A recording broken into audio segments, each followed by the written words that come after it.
That's like one of the most annoying things I have ever seen in my life.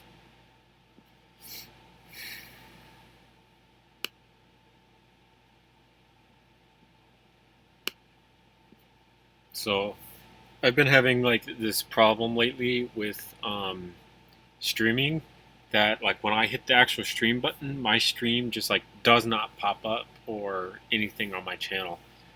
Um, and just now I was able to figure out I have to reset my stream key every single time.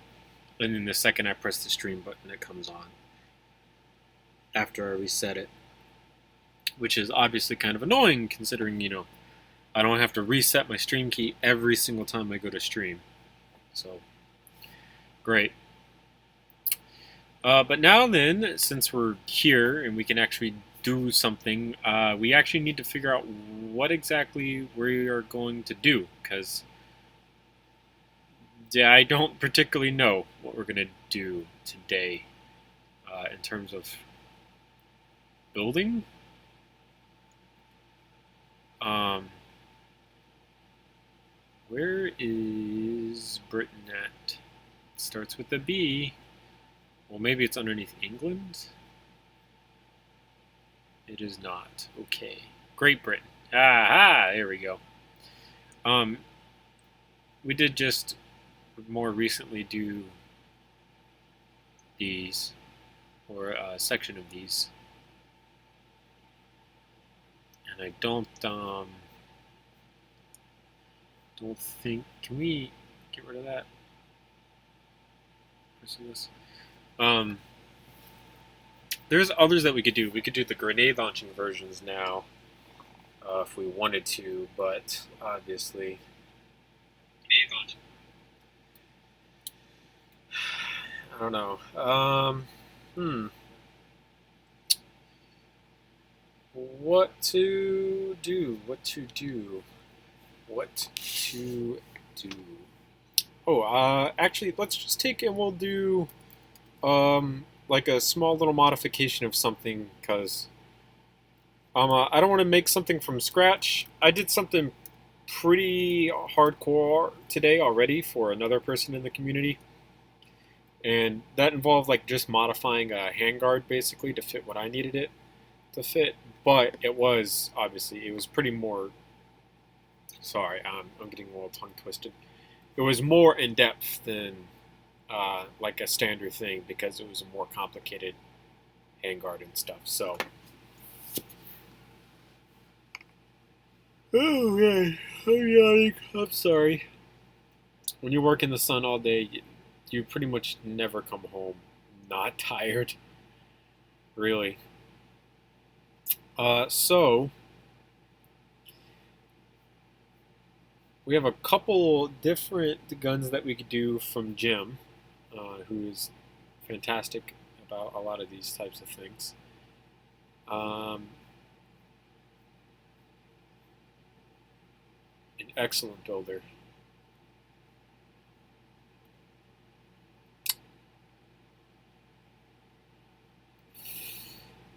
Or we can find someone else in the series who's got or in the community who has like a tutorial, and we could sit down and follow that as well.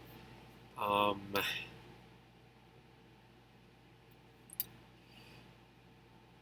don't think.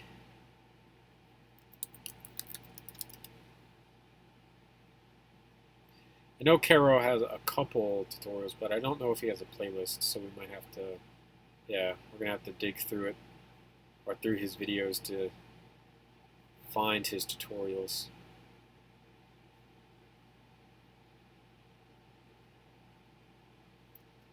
Though we could probably look at a whole bunch of them and reverse engineer exactly what's going on.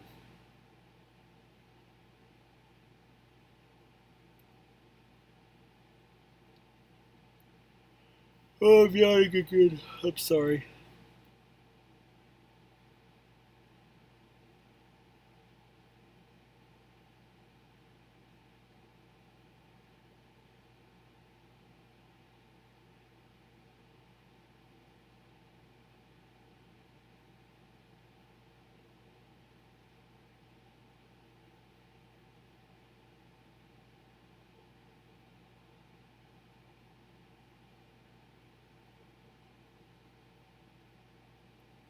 So we've got Fatebringer.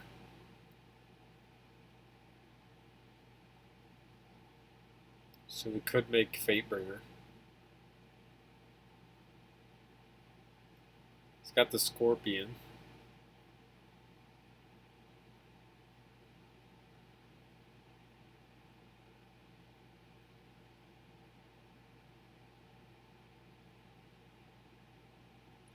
Yo, what up? And like I said, we could reverse engineer a whole bunch of these.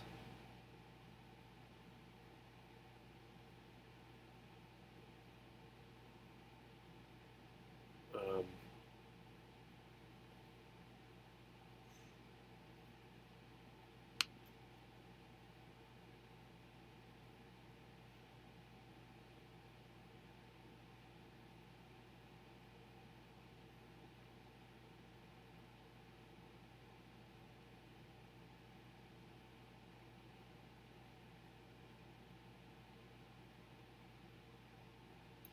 yeah, I'm just either I'm going to use some of his models for the basis of mine, or I'm going to um, see what guns he's made and stuff, and see if any of those are going to influence what I make. I don't know what I want to make today.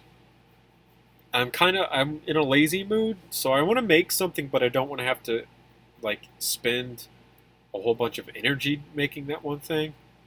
His most recent Evo I've seen, it's pretty intense and pretty awesome. I've been, I talked to Caro for quite some time. Before my different usernames, Discord was a thing. A lot of the smaller gun builders have, um, we were in a Google chat together.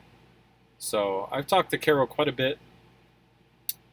And then, obviously things changed just a little bit. So haven't seen him in quite some time. I think Jim still keeps in touch with him, though. So there's that as well. Um,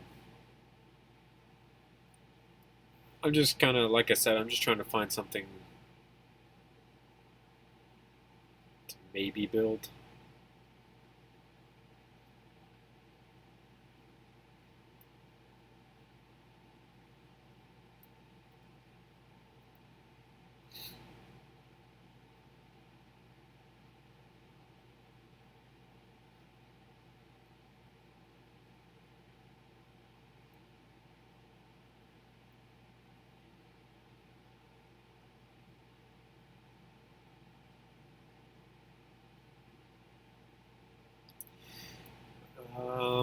I remember this.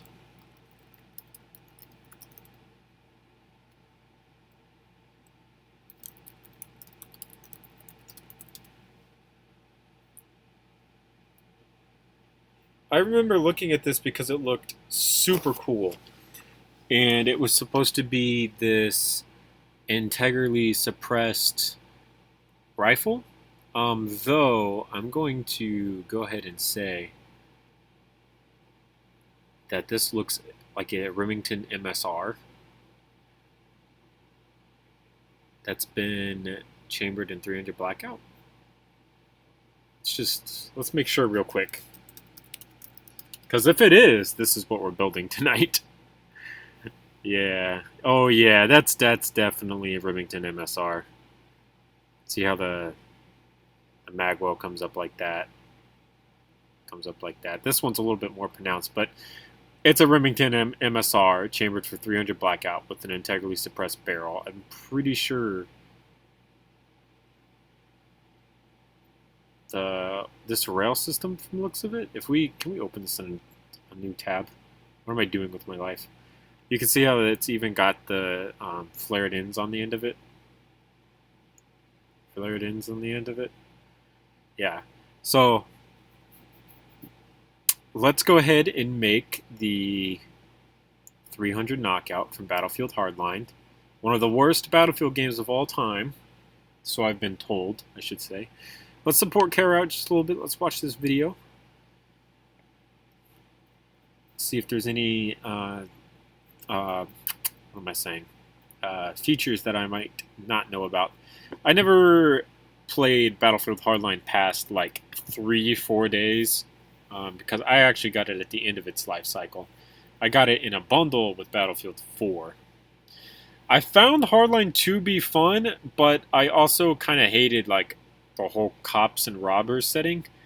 It was just so different, I guess, from yeah, I don't know. It was just weird in a sense, right?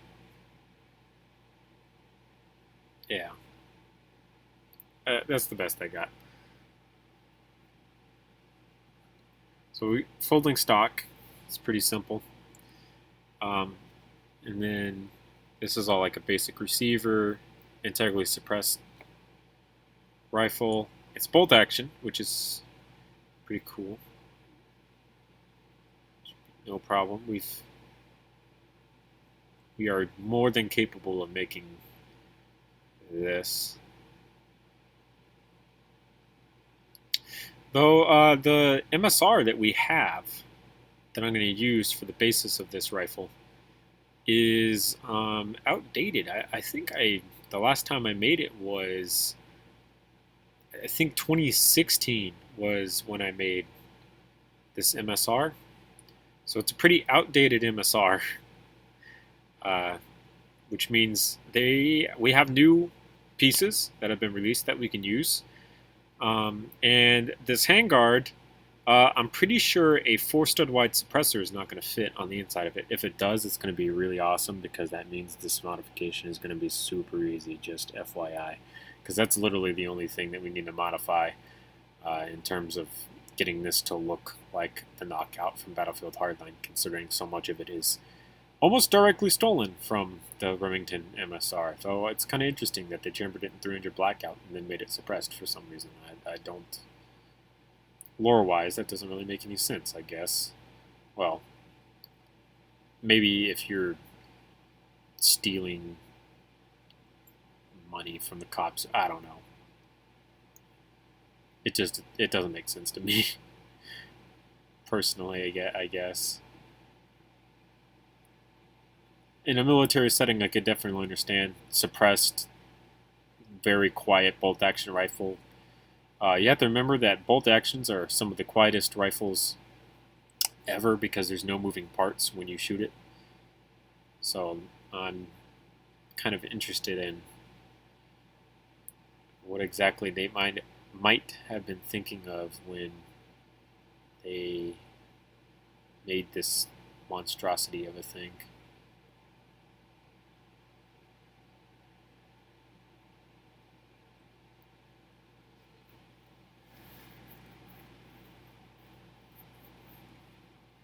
Is there a field strip to this?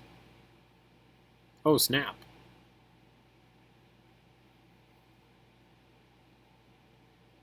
I didn't realize Carol had a field strip.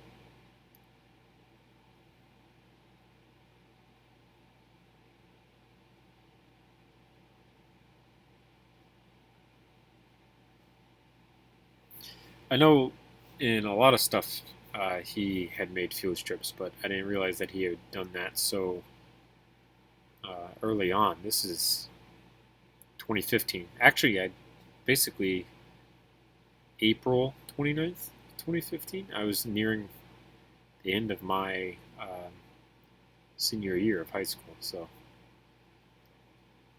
that's pretty cool. Not gonna lie, you'd be able to take off the whole handguard and integrally suppress barrel at once and put in a new one. I don't think that's how the actual MSR works, though.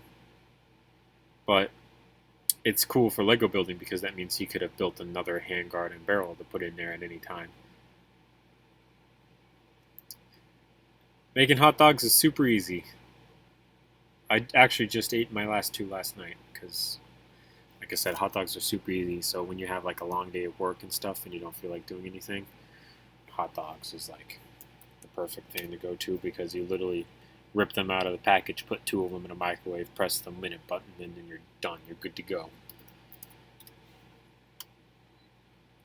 So my first Ballista MSR, well, my first MSR kinda was a Ballista MSR hybrid, is what I called it.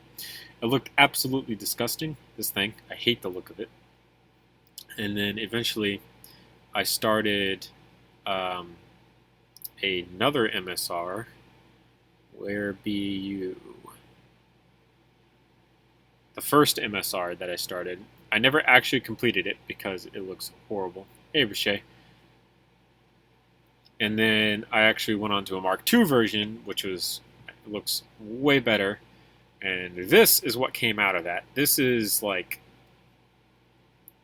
I said, one of my first really good models. When did I 2015. So April 22nd, 2015. I actually had an MSR as well. That's kind of interesting. It almost correlates to the Caros just a little bit. Interesting. So this one actually uses an older style of handguard in which I use black tiles to infer that there's a gap there that you can see through, but you can't actually see through. That's actually a technique that I just used on the other build that I had done today for someone else in the community. So that's kind of interesting. This also uses the old-fashioned two-stud wide rails, which is, again, old-fashioned. We don't do that anymore. Three-stud wide rails are the standard for me, as they look, in my opinion, the best. Some people like to use the two-stud wide because then they can also get the new ingot pieces that LEGO has, the minifig 1x2 tiles that have the beveling on the edges. So some people just think that those look better for rails. I'm not going to disagree with them. I just don't like how they're only 2 studs as opposed to getting something that's 3 studs. So awesome. This is what we've got so far, and yeah, this is old-fashioned octangular barrel making. Before I needed it to be 3 studs. This is super old-fashioned considering I'm just using hinge pieces for this. Because man, nowadays it would be a completely different design. So we're going to go ahead and delete out these pieces so that they are no longer connected to one another, and then hopefully be able to delete most of that out. Make 2 stud rails because it's easier to make 4 wide attachments than 5 wide. I fortunately have LEGO Digital Designer, so in terms of really anything, yeah, I'm kind of spoiled, is a pretty good way to put it. So while this barrel is like super awesome and I really love it, this old-fashioned of octagonal is not going to work for what we need it to do, which means we are going to have to edit this to use a different one. So what we're going to do is we're going to save this to the desktop. I'll save as to the desktop just in case we ever need to grab it again, because sometimes it happens that you delete something you don't mean to and you save, so you need to get it back. So we're going to save this as the base model. I forgot to save that to the desktop, so we're just going to select this and we're going to move it like literally 2 inches over to the side, and then file save as, same title but to a different place. So if anyone ever needs to know how to do that, just move it like 2 inches over and you'll be fine. I don't have an LDD, nor do I have a PC. Rest in peace, my friend, because man, LDD makes things so much easier than sitting there trying to suffer through everything. So now what we're going to do is drag select all of this and remove it, and we're going to try to see exactly how I did this. Apparently I didn't do it. I used this up here for our keying into the receiver. So that is interesting. I see that even in 2015, I was incredibly lazy when it came to going back through and putting them back into place. So that's interesting. Hey, nobody in particular. Laptops are way too overpriced. Yeah, I'm going to agree with you. So during the tax-free event stuff that was going on, I did go to Best Buy to find a new laptop. In particular, I wanted a new laptop because I have two jobs now. I don't know if I've ever described this on the channel, but I got two jobs. One of them is um, working out in the field installing water meter boxes for new housing developments and stuff like that. We are looking for the R4C, which should be here. So, um, a lot of the time for that type of job, we sit inside of the truck for just a little bit, not too long and stuff like that. So, I needed a new laptop that fit between me and the steering wheel of the truck because I end up driving quite a bit. I don't drive always, but I do drive some. So I had to try to get a new laptop. So, like I said, tax-free holiday came up, and I wanted to go ahead and go out and get a brand new laptop. Did a couple shopping around, looking around, basically, and basically found out what you said, that laptops are way overpriced for what they are. Quite often, like, you would think that sometimes they wouldn't be so overpriced, but then, they end up being overpriced, and it gets kind of disgusting. So yeah, I will agree with you. And then immediately after I bought my new laptop, I had to actually take my sister up to Best Buy so that she could get hers. She actually just started college, so she also needed a new laptop for college, because with my family, for some reason, when you start college, you deserve to get a new laptop, I guess. So she got a new laptop. Is this? I feel like this is the lighter tan, not the darker tan. Ooh, it is the darker tan. Dang. Got me that time, LBD. You can buy a gaming PC on Amazon with Prime, professionally made by a company for the lowest price I could find, being $440. I don't have a job. I can't get a job. I'm a minor. Ha. Same minor squad. Rest in... Oh, wait. That's not the color either. Metallic sand yellow. Rest in peace to you guys. I'm sorry that you guys can't get a job, but that's what happens. Have you guys considered just trying not to be poor? I hear that works out for a lot of people. That's a joke. Don't take that seriously. So yeah, this should literally just drop right in. Should fit pretty much perfectly, just like that. So yeah, the R4C has been useful considering we just used it to. That's the second time we've actually used the R4C today. Oh, I was actually going to keep this back sight to use on the rifle, so I don't have to make any more. My laziness knows no bounds. Anywho, my birthday is on Thanksgiving. Ouch, man. Rest in peace, because I know anytime someone's birthday is on some type of holiday, that means they don't get anything. Because that holiday, for some reason, for a lot of people, it's sad. It takes precedence as opposed to, your birthday. So my family never gives me money unless it's for chores, my birthday, or Christmas, and the most is $64. Well, man, I ain't gonna say like. Don't take this like the wrong way, because I know some people take things like this personally. But man, you're lucky to even get money, because when I was growing up, I didn't get money for doing anything. So my dad's favorite line, no matter what we were doing, like if I were to complain or something, be like, "Oh my gosh, Dad, this is a lot of hard work. You're not paying me any money for it," like in terms of a chores or an allowance.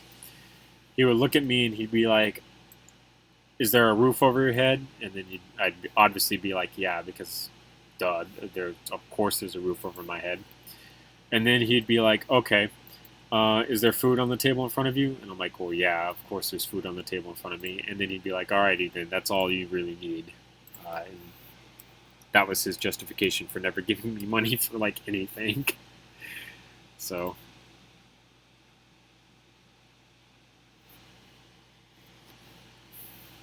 I don't blame you, man. Lego Nerf guns. What more can you really have when you're that young? When you get older, you're gonna find out that there's like tons of other things that you're gonna want to get, but don't rush. Just kind of stay chill for now. We're gonna go ahead and do 300 knockout and base the handguard off of that, because the last I saw, it's all, yeah, so there's a little bit of bottom rail there and a little bit of top rail, but there's none down the actual weapon itself, so it's all pretty chill.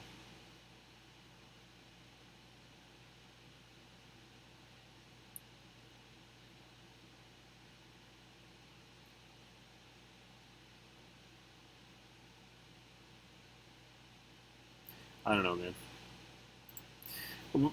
I kind of feel you on some type of level for the never eating part, because, man, I would just sometimes not eat for really no good reason other than I just didn't want to burden my family in some type of weird sense, as dumb as that sounds. We weren't like poor or anything. I just didn't feel like eating. It's super weird. I love Vectors. Vectors are absolutely fantastic looking guns. There's actually an Airsoft Vector. Airsoft Vector extension. I don't know if it's going to come up in this Google search, but hopefully it does.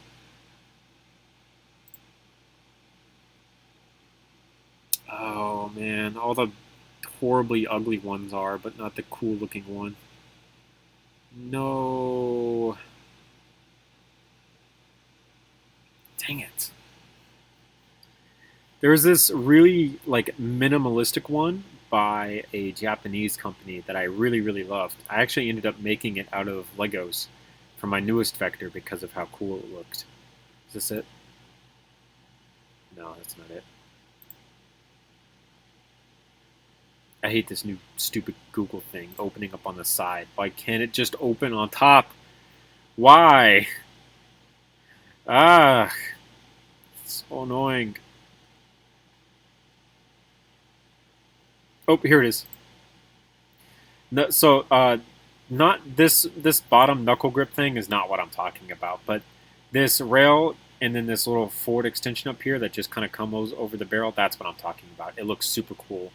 It's Nitro Chris Vector parts. Hopefully this will be better. It'll actually look cool. Yeah, this thing right here. I love this thing. This thing is awesome looking. It adds a little bit of length to the Vector, but it doesn't like overdo it in some weird type of way. I don't like a lot of the other like parts and stuff that people have been putting on the extensions of Vectors, because it doesn't look right? This, it fits the theme of the Vector and it looks right in so many ways. I don't know why, but this image just is so cool looking. I love it. I would love it with the old-fashioned prototype stock, but that's just me personally. A lot of people do like the newer Vector stocks, or having like an M4 buffer tube and an M4 stock on it. Oh, so you're picky, man. Can't be picky. Man, when you grow older, you're going to realize all... Oh, man. Like, if you're spending a lot of money on one particular thing because that's all you want to have and all you can eat, you're going to just eventually grow out of it. But it does slightly look like the from the Rainbow Six Siege, the 308 version. Love the Argus from Black Ops 3. It was so cool. Well, an actual thing. Yeah, so this thing, there's 1, 2, 3, 4, 5 holes up here in the top of this vent, and even though this, so you can see like this first hole starts like way over here on this. This is a relatively short gun, so I don't want it to be miles long. So I'm going to start those whole segments like way back here, basically. So I think right now where this is at is fine, and we're going to shorten the holes down to being 4 studs instead of 6, and that should give us our proper length and stuff. So we're going to go ahead and delete out parts of this because we can, and shorten it down as we see fit. So these are on perfect 45-degree angles for a little bit of help for people who might not know LDD as well as I do.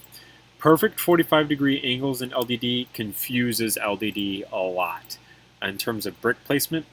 So go ahead and get yourself an angle bracket out, and before you try to place a piece on a perfect 45-degree angle, place it just a little bit on top of there to add a little bit of an angle to it, and that will help LDD recognize that this piece will actually sit where it's supposed to sit. So I don't think the V308 is real. It is not. It's a made-up thing that Rainbow Six Siege developers did. I actually have a 556 version of a vector that I made a long time ago, actually. It's pretty old. I call it the vector XX, I think, or something. I don't know. I forget the name that I gave it, but when I saw that they were making an assault rifle version of that, I was pretty hyped for it because it's pretty cool. Actually, I really want Chris, like the actual company itself, to do the same thing, but I don't know if they ever will or not. It'd be really cool if they were to sit down and basically make their own. But like I said, I don't know if they ever will.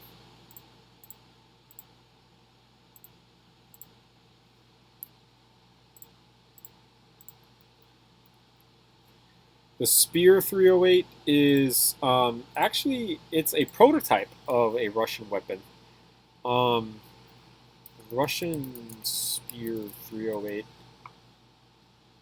Oh, I'm sorry, 308. Wow, okay, I'm sorry. I'm doing really bad. So this thing right here,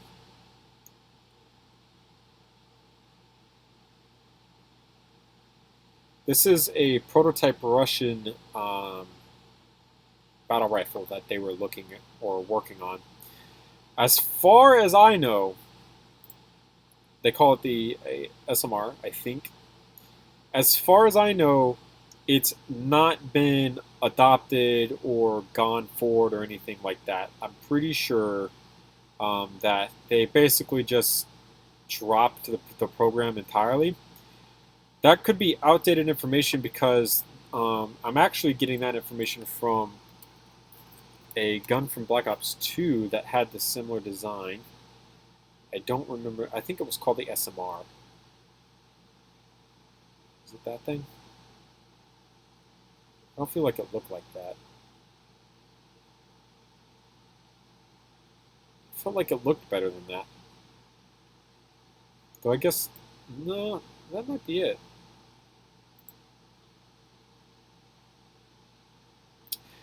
There's 2 single-shot assault rifles in Black Ops 2, the FAL, which is down here.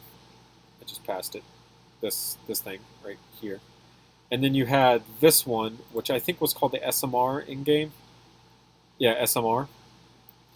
And at the time, I had really liked the look of the SMR because it's super futuristic looking and stuff. And I had done a little bit of information and research on it to basically get to the result that I had just shared with you guys, that it's a Russian prototype rifle. It's not something that we'll probably ever see, regrettably, because it is a pretty cool looking rifle. So, how many holes were there? 1, 2, 3, 4, 5. Okay, 5.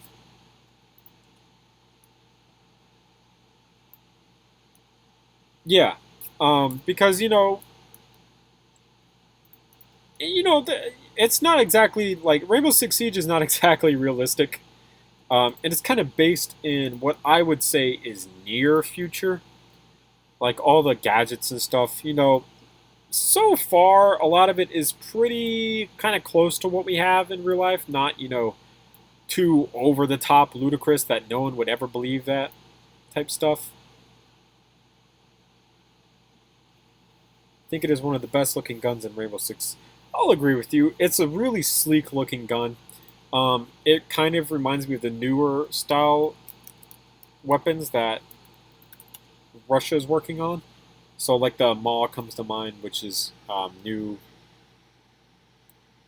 It's not exactly like it hasn't been officially adopted. There's a newer one that's called the A and B that's been officially adopted in this one's place. But I personally like the looks of this one a lot better than the other one, A and B. This is the other one. I don't know. It just looks dumber than the other one, than the MAW. So the MAW was the prototype. This is the actual like officially adopted version, supposedly, because Russia is kind of broke when it comes to trying to adopt brand new armaments. So, eh. Um. So the SMR kind of reminds me of these, like these new futuristic super polymer compact weapons for the next generation of warfare that's going on. All right, but I mean, nanomachines, the idea's been around for a long time, and it would never surprise me if it, I don't want to say like comes out, but if something similar to it comes out. Like, you know, not actual nanomachines, but something along the lines of nanomachines. I know, the mod just, it looks so cool too, though. That's the other thing that I really liked about it. It's like this futuristic thing that just, it looks so good. I love the way it looks. Oh, yeah, I forgot. See, this plate doesn't go on here, and it doesn't go on here because the 45-degree angle, but you put it down on this hinge piece, and then the first thing it wants to do is snap into place exactly where it should go. So, when you're working at perfect 45-degree angles, don't ever forget that. Elsewise, your job in life will become much more difficult. You don't like the mall? I love the mall. It looks amazing. It's just like just this weird. It looks like a fish, but for some reason, people like when guns look like fishes.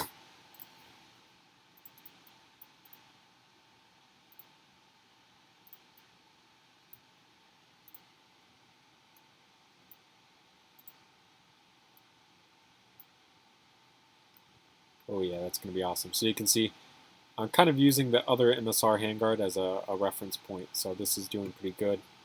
And then we're gonna figure out when we get to the end of this how to do the spikes coming out the end of it. Like here, I just use plate building, but come on, this is 2019, 4 years later.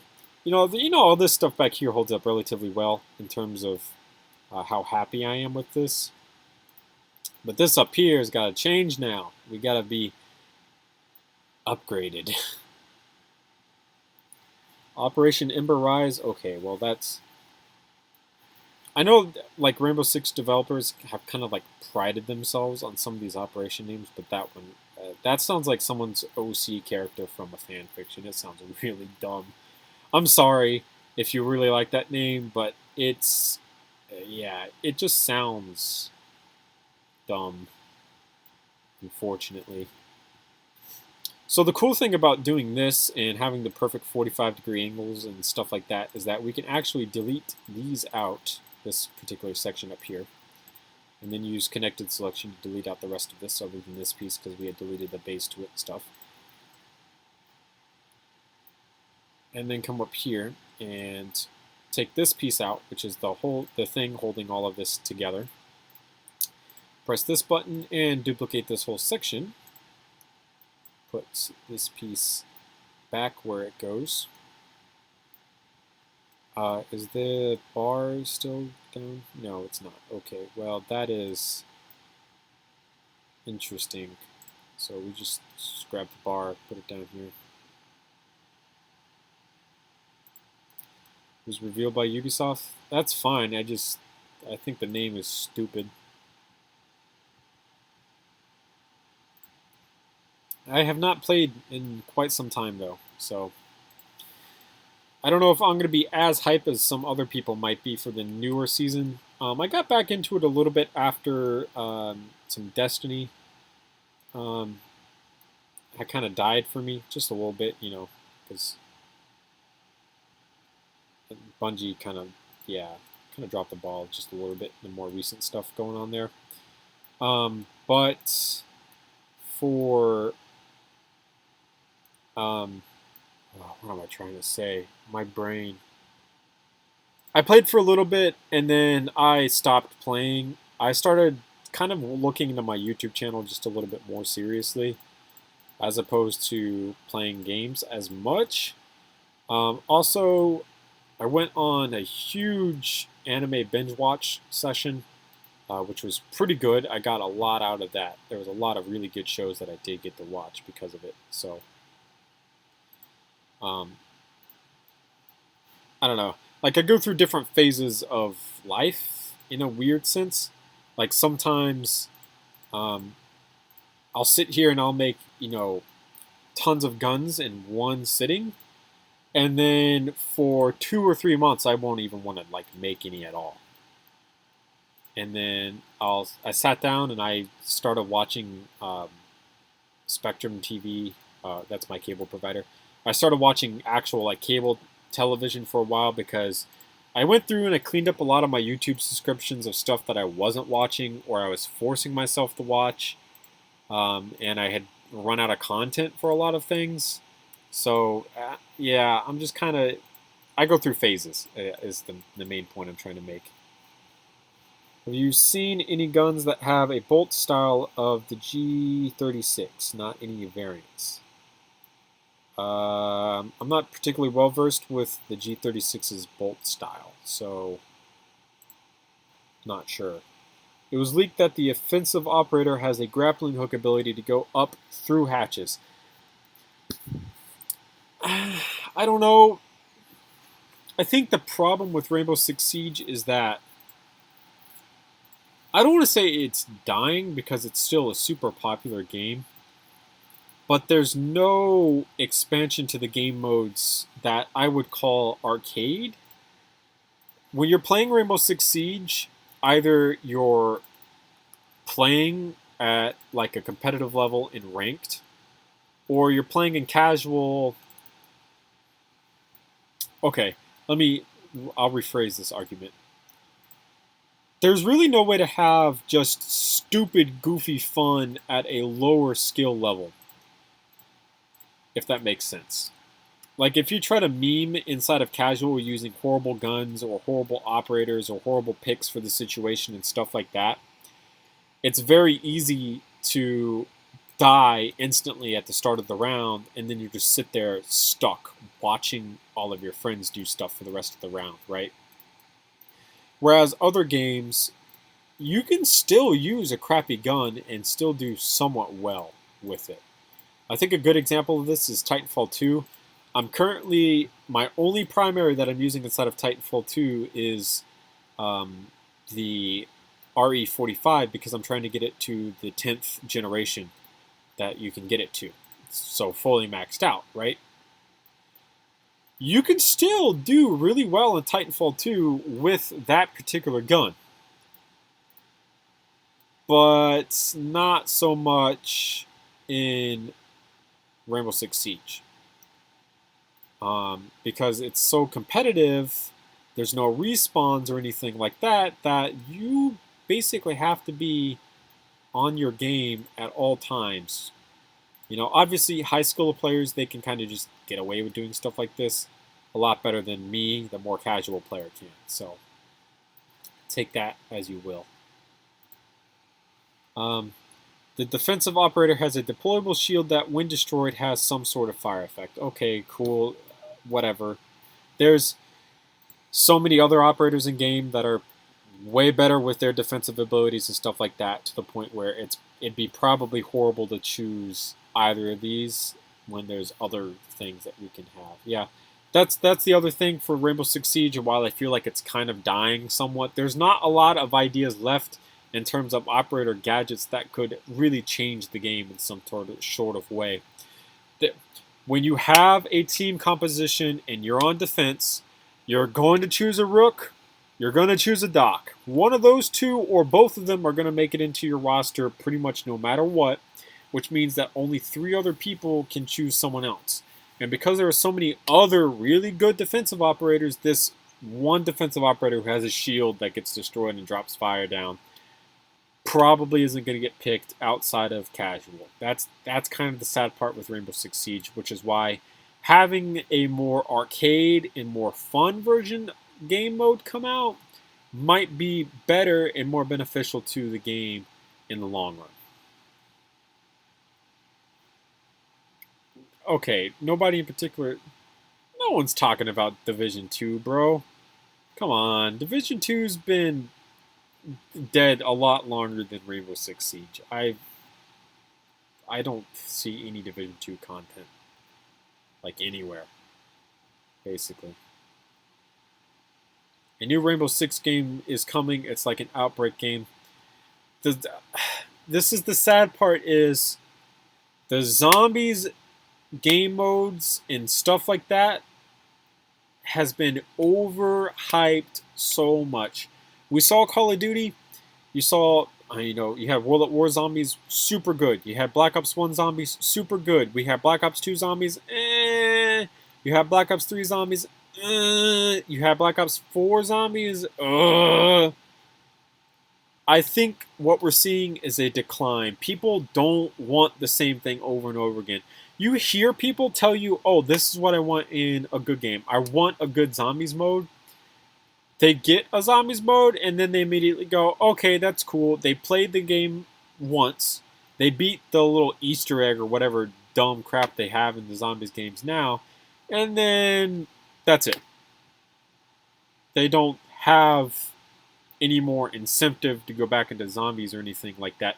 There's been a shift in fundamental ideology behind playing zombies.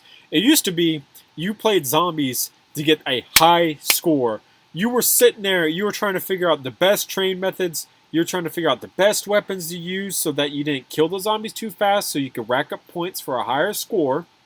You're trying to figure out, okay, this is what this person can do, this is what that person can do. Like I said, you were trying to go for the highest possible run, high score, right?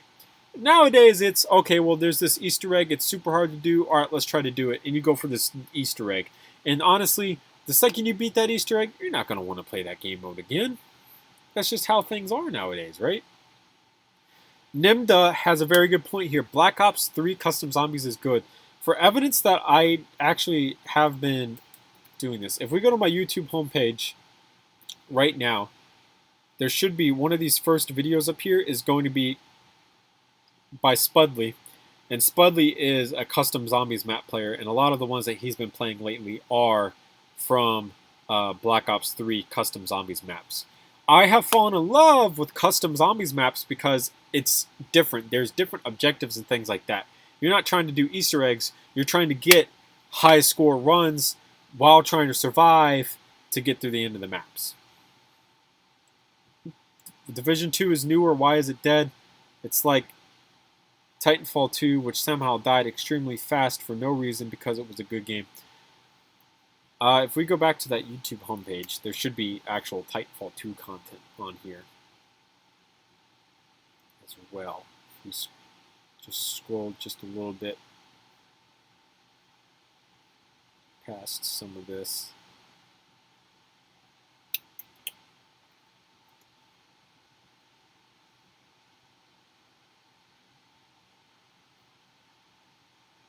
Dang, here it is.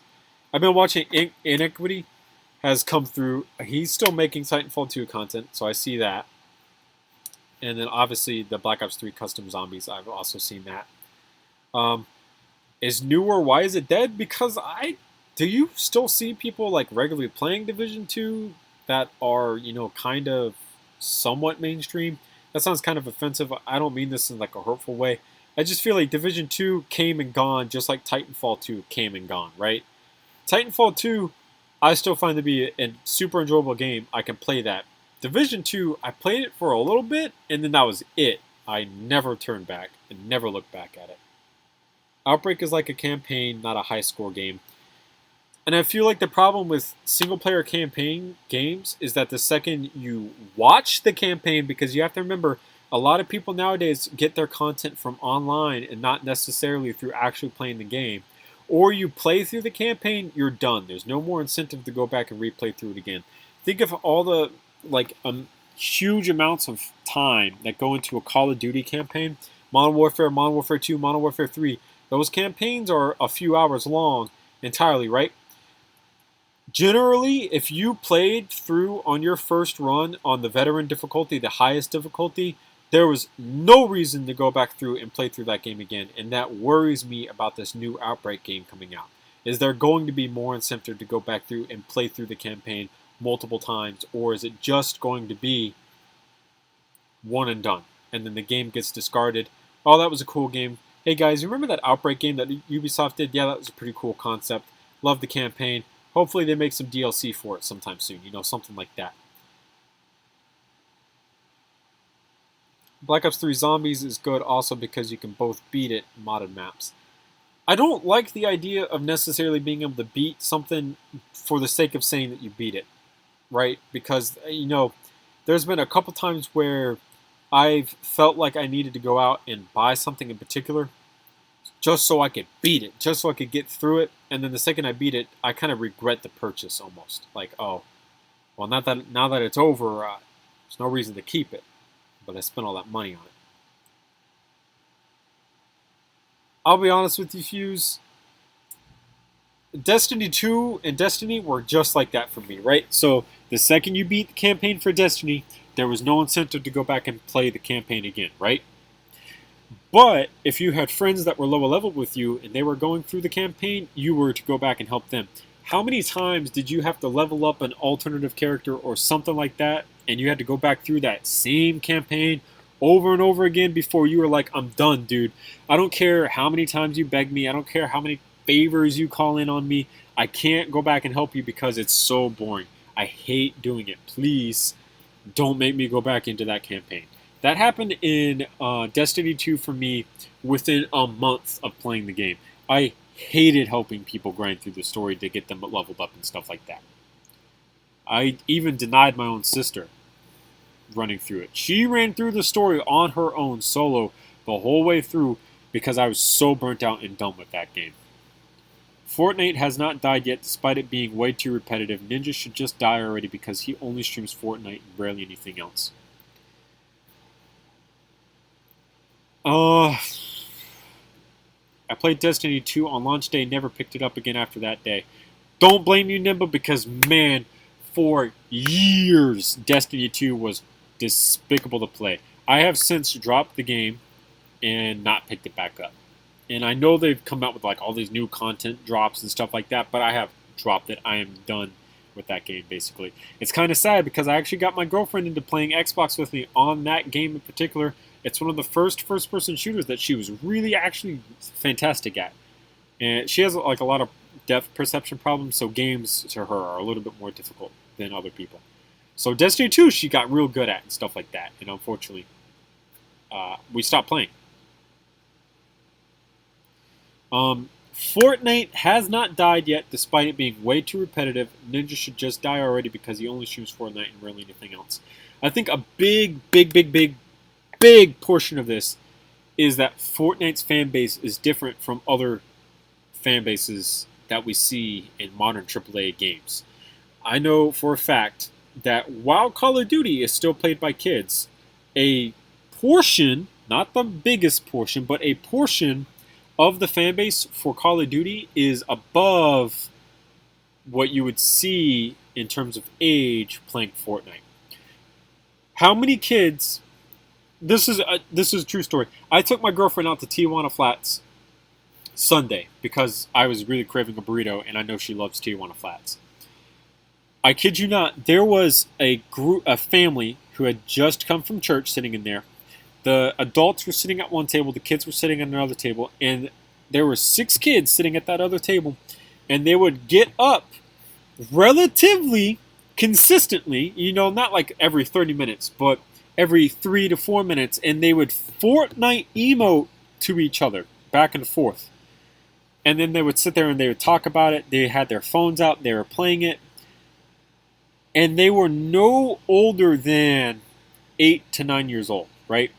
And I know this is super cringy, and I absolutely hated it. And I can tell that the staff inside of that T1 of Flats absolutely despised it, but none of them said anything to them, which is super sad, because I think if I was there, I would have said something in terms of being an adult that was actually working and had the authority to do so. For further anecdotal evidence that the people playing Fortnite and sticking to Fortnite are super young kids, not necessarily my age, that have grown up gaming on AAA shooters. My girlfriend's sister, she's 3. She called her the other night, and she was talking behind me, and her sister asked what I was doing. And at the time, I was playing Warframe. I still play Warframe, love Warframe. This was 2-3 nights ago, right? This was over the weekend. Her sister was like, "Oh, what's Philip doing?" And my girlfriend was like, "Oh, he's playing a game right now." And I kid you not, the next words out of my mouth, I swear to everything holy, were, "Oh, is he playing Fortnite?" Remember, she's only 3. This 3-year-old plays Fortnite, and this sounds super cringy, but actually kills people in Fortnite, and she's only 3. You know, she might not be top tier ninja level, but she gets kills in Fortnite, and she's 3. You have to understand that the reason I personally think Fortnite has continued on as long as it has is because the people playing it are super young. And that's the reason why it has not died yet, even though it's incredibly repetitive. When you're 3 years old, you don't care how repetitive something is. When you're 10 years old, you don't care how repetitive something is. There's this certain type of stigma that when you go to school, the first conversation that you're going to have with the boys in the yard is you're going to tell them, "Yo, look at this. I just dropped this super long kill streak in Fortnite. I went 25-0 for the first place win. Check it out." There's these amount of bragging rights that you have to have when you're in school, right? That type of climate around school. I think that's the same reason why a lot of people are still buying things from Fortnite. "Hey guys, did you see that super limited skin that just came out for Fortnite? Yeah, I got it." Yeah, and then you flex on all your friends because that's the type of culture when you're in school. When you get out of school, it gets a little bit less than that. You no longer have to sit there and flex on all your friends with the stuff you have. You actually grow up a little bit and you have more adult conversations. And I think that's kind of why we see Fortnite prolonging, because kids don't die. There's not all of a sudden going to be all adults in the world and no kids. The amount of kids that are still growing up right now, it's continuous. It's ongoing. Otherwise, the human race would die out. So Fortnite will probably only continue to grow. That's the interesting part. I think the only time Fortnite is going to die is when Fortnite 2 comes out. And then the old Fortnite goes under. So they update the engine somehow. They add even more people in because, 100 people is cool, but what if we had 200 people? We doubled that. Yeah, that sounds awesome. We have these next generation consoles going out that are going to be stronger than everything else. Let's go ahead and make it 200 people.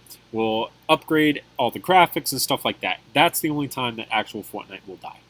A lot of older people, they hate Fortnite. Some younger people that are a little bit more mature, I see y'all in chat right now, also hate Fortnite. I understand completely, but that does not take away from Fortnite's ability to still somehow be surviving.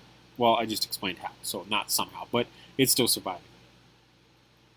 Warframe is actually on Switch for some reason, because Warframe is a fantastic game. Warframe is what Fortnite wants to be. Warframe is free to play.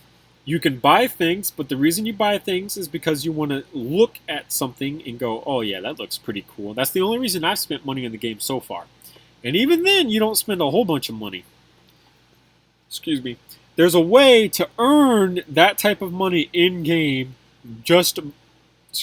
by grinding. So if I get a blueprint for a frame and I've got all the pieces for it, I can sell that in the marketplace for real-world currency that you can only get if you bought it from other players who want that at a cheaper price, and I don't have to spend a dime if I don't want to. That is why I think Warframe is fantastic. I haven't played a whole bunch of Warframe. I played Warframe when it first came out with a couple of my friends. The mod system at the time was super complicated, and it didn't really make sense to me.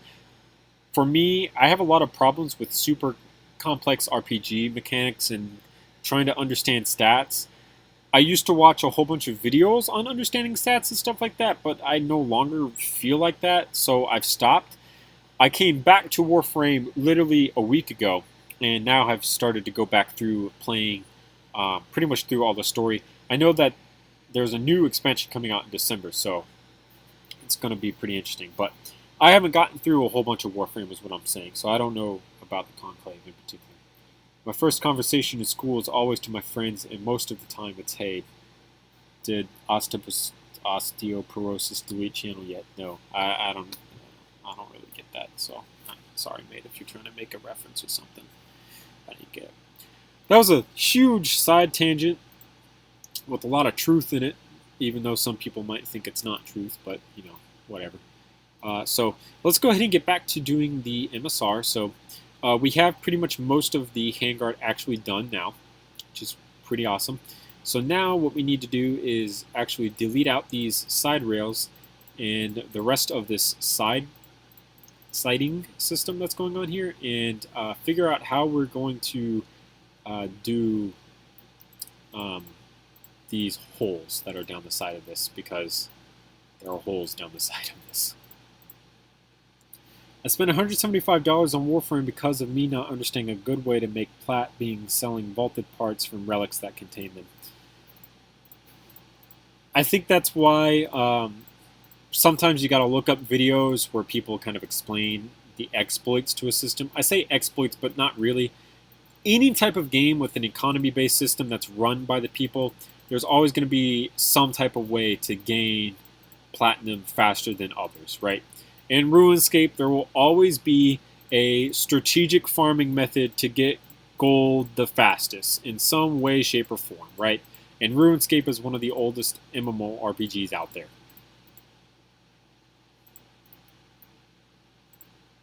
I don't blame you, man. Seriously. Because even now, as far as I'm concerned, all of these things that I'm collecting in-game right now, I'm pretty much just sitting on until I kind of decide what I want to do with some of them. Because I want to play some, but I don't want to play some. So some look pretty cool, others not so much. I don't know. Like, I know for a fact that I like the... I kind of want to play like every Warframe at least once, but that's a super huge portion of grind that I'm going to have to accept I need to do, right? That's not... Okay, this is getting really annoying. That's just how it is, basically. I'm not going to complain about it. I'm not a little a witch, if you will, but replace that W with another letter, and you'll get what I'm trying to say. We're going to go ahead and save this just in case this crashes. Can't believe I left this running so long without saving it, because my LED on this computer is known to crash at random times. It sucks. I also need to get a drink, so let's go ahead and go get a official drink sponsor of this channel from PepsiCo, not officially endorsed, by the way, might I add, and then I'll be back.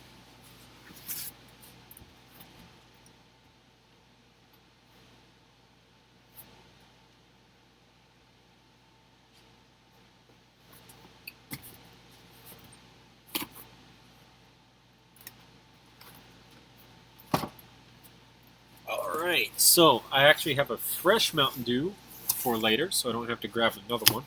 Oop, I just unplugged the laptop by accident. Need to plug that back in. And I have another Mountain Dew that I opened when I got home. So, thank you, Mountain Dew. My brother's friend who lives with us doesn't play Warframe anymore, but he has over 2,700 hours, and his other friend has a Lanka with over 1,115 electricity damage. Yeah, man. Warframe is just one of those games where you can sink a lot of time into it and not feel like you have lost anything. Sorry if I blew out headphone users, but I wanted to really emphasize that Warframe is a game you can spend a lot of time in and not feel burnt over out of, right? I spent a lot of time in Destiny 2 trying to get all of the Gambit um, challenges done, triumphs done. I got them done, and I didn't get anything other than the exotic hand cannon for it, right? There's no special shader if you complete everything. You get the title, but you don't have to complete everything for the title. There's no special thing, and that to me is just inexcusable, basically. I play mostly Apex out of the three rivals. I played Apex. I loved Apex, but I uninstalled because I had no one to play Apex with. I love Titanfall as a series of games. I feel like the gunplay in Titanfall 1, 2, and Apex is all relatively smooth to one another. Apex being a little bit more difficult because, obviously, with connection issues, there are some deaths that you look at and are way not in any way what they should have been or anything like that. So, um, Apex would definitely be the Battle Royale game I would play if I like Battle Royale games. I really don't like Battle Royale games. The other friend also has the Excalibur Prime, which is the first Prime frame, might I add, and has been vaulted for ages.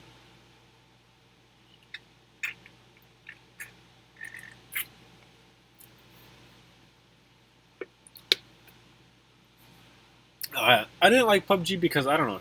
It seemed kind of like it was here and then gone, and that was it, right? Because Fortnite came in and kind of just destroyed them miserably. But I just I felt like it was just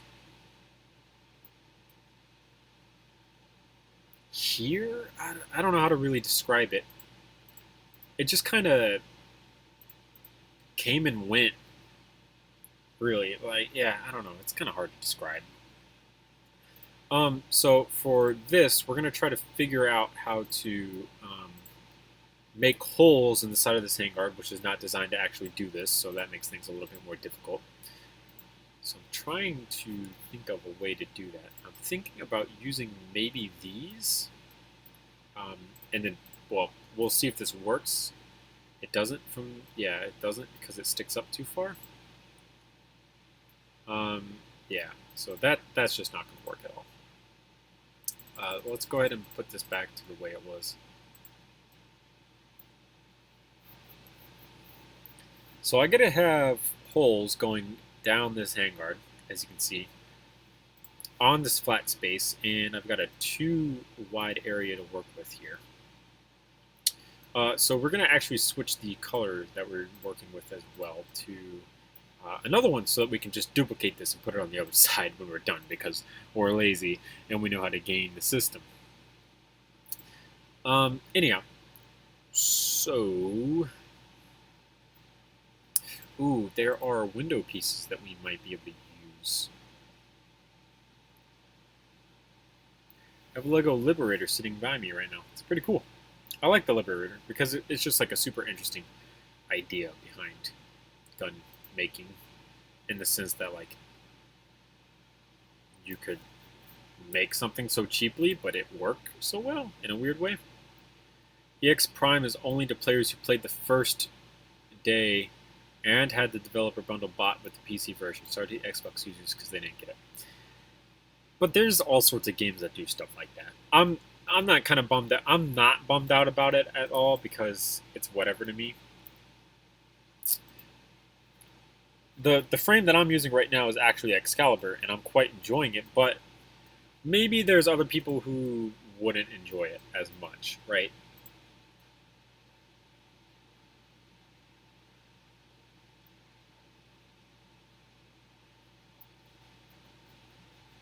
I think what I'm trying to say, I'm trying to figure out how I was going to word this, kind of.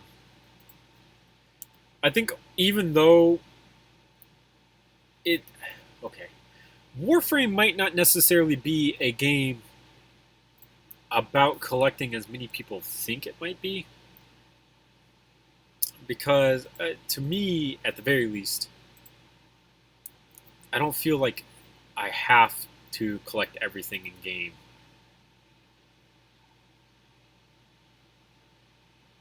Like at all, right? I don't know. It's kind of weird. The only frame that I have is Excalibur, and it's just the normal one. So I just got blueprints for Gara, though they say it kind of weird, though it's very clearly the Japanese. Like if I type in Gara right now and then hit enter, it's probably going to show me the Naruto character. Wow. Okay, Warframe came up. All right. But in images, it's from Naruto. All right, sweet.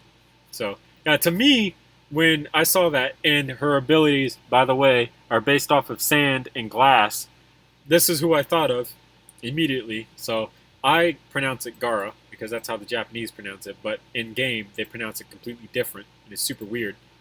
But yeah, it is what it is.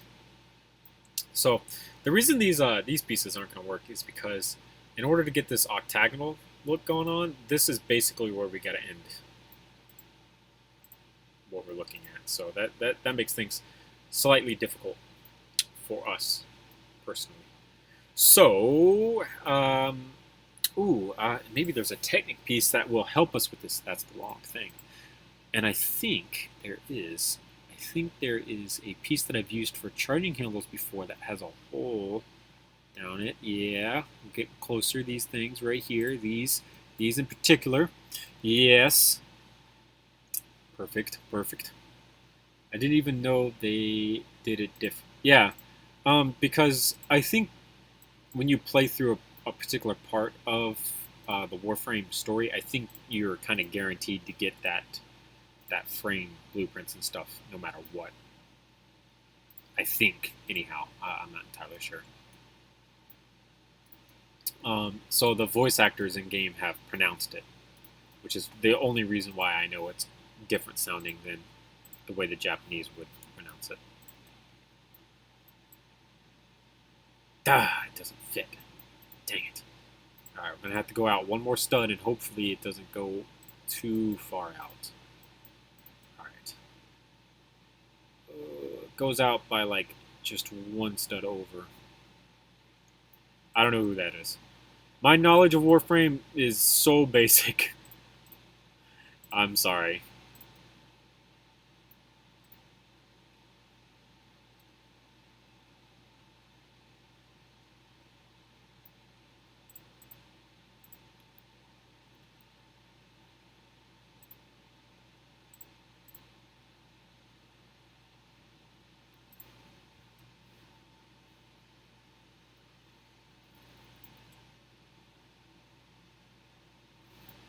Alright, let's see if we can get away with this.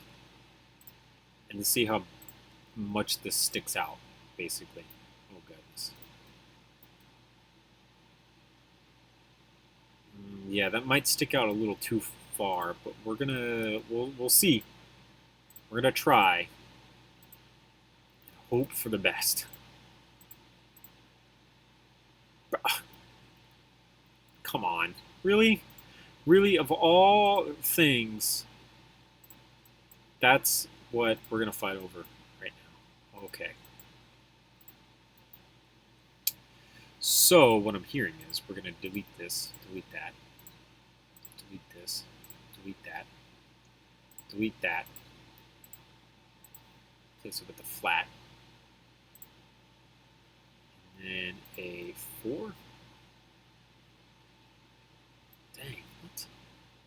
Dang it. Yeah, it is, because that totally would have worked what we just did, but it doesn't want to. Which really sucks. Umbra EX comes with its own sword, not Exalted Blade ability for Excalibur, but both the sword and the Warframe are close to the best in game. I'm not too, like I said, I'm not like super in-depth and talented with like understanding stats and stuff from the game, so I kind of just play to play, really, because I am enjoying the game. It is quite fun.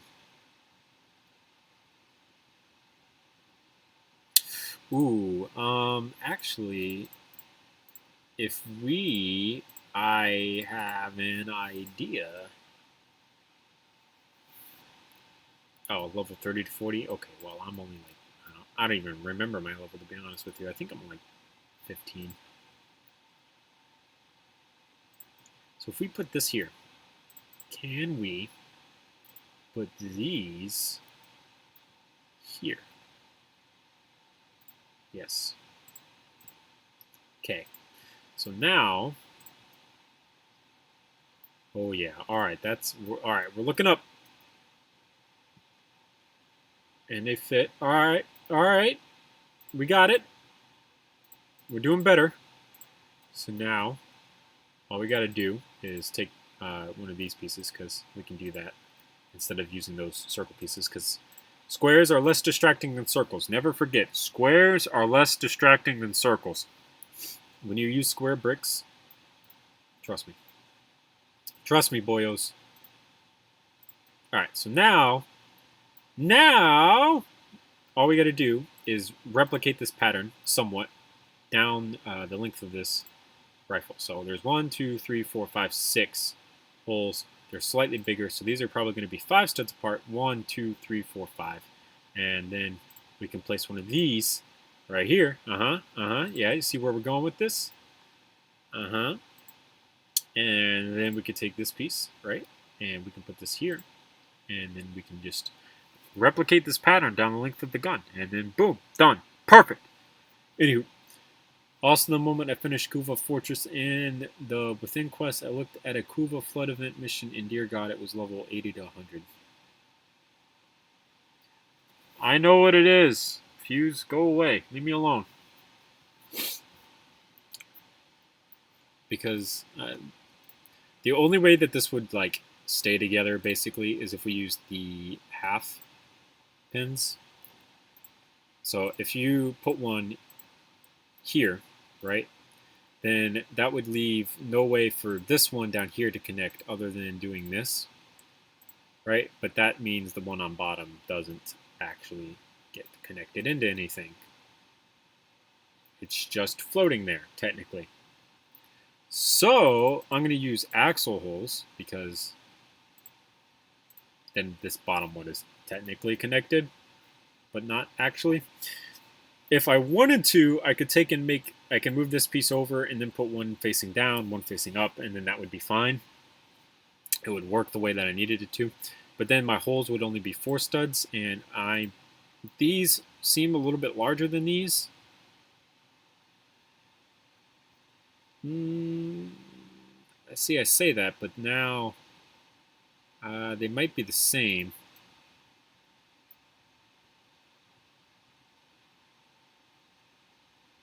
Let's go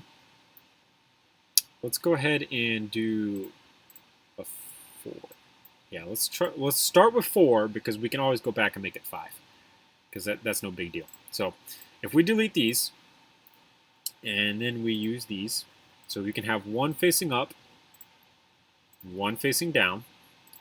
Both of those will be connected. This one coming out here, so that's a 4 hole now. This next one should face down. We'll have this come out.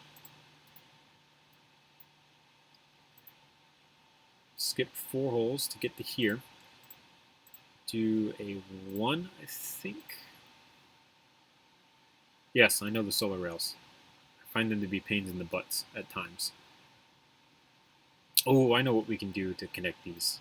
I know.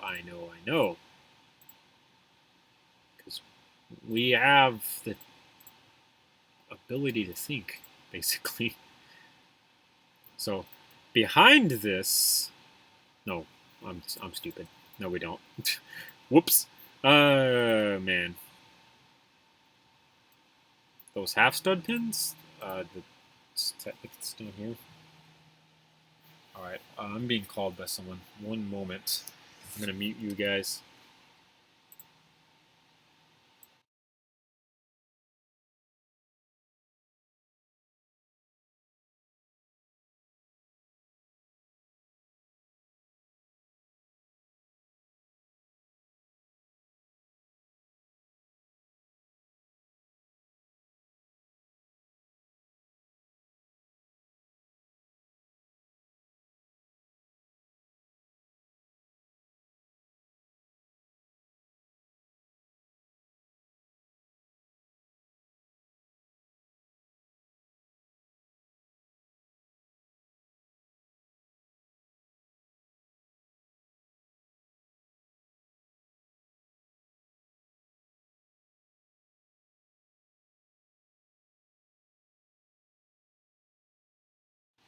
Alright, I'm back. People be tripping sometimes. Probably Bricklink, but I have one and I don't know where I got it. Yeah, Bricklink. Oh, you mean like actually buying them? Yeah, I would go with Bricklink because Bricklink is like the place where most people get their Legos and stuff. So.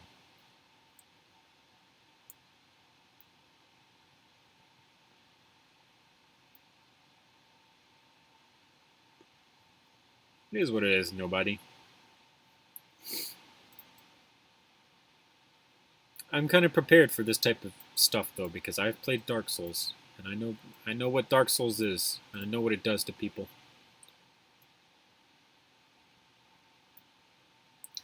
So I was just gonna put a piece of 1x going in behind this to connect these, but we can't actually do that because yeah. So now we're gonna have to figure this out. On your first day or like what, man? Because I don't know if I would do it on my first day. I think I would let people um, establish who I am before I go to dye something that color. I don't know, man. Come on.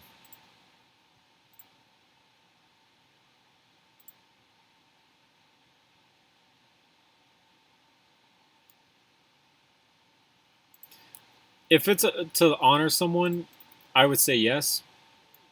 I'm going to tell you, though, the problem with doing that is the amount of people who are going to be like, why is your hair pink?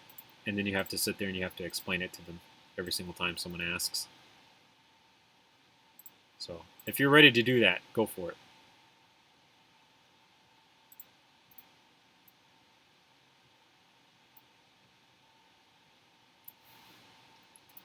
All right. We're just going to,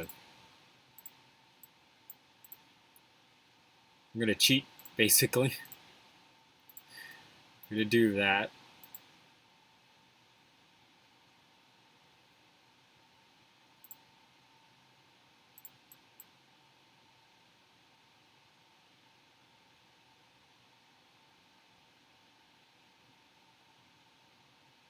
Oh, I feel you. My girlfriend had leftover blonde dye one time when she was doing her hair. Keep in mind, I'm 22, and she was just like, "Oh, I wonder what you look like with blonde hair." And I was in the bathroom with her, helping her do her hair. So I was just kind of like, "Whatever, just put it on me and we'll see." So she dyed my hair blonde. I looked really good with blonde hair, by the way, because it was like a highlights basically. I looked really good. My dad freaked out. Keep in mind, I'm 22, and I still had my dad freak out about it. So trust me, man. I get it.